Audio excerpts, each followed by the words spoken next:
The error codes P0387, P0388, and P0389 all indicate that the engine control module has detected the crankshaft position sensor B circuit is not within specifications, with P0387 specifying a low input, P0388 a high input, and P0389 an intermittent signal from the sensor. Here is one of the most practical solutions to fix this error code. The crankshaft position sensor. First, carefully remove the crankshaft position sensor from the vehicle. Visually inspect the sensor to ensure it has not been contaminated by a leak from another engine component.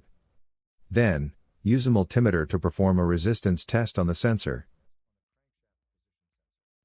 To get a correct reading, check your owner's manual for the specific crankshaft position sensor resistance range for your vehicle. If you do not get a reading, this indicates that the sensor is faulty and needs to be replaced. Before installing the new part, check to make sure the O-ring from the old sensor has not fallen into its hole. Finally, replace it with a new crankshaft position sensor. After the repair, you can now use the Zeus app to clear the error code. And tap the rescan button one more time to make sure everything is fine with your vehicle.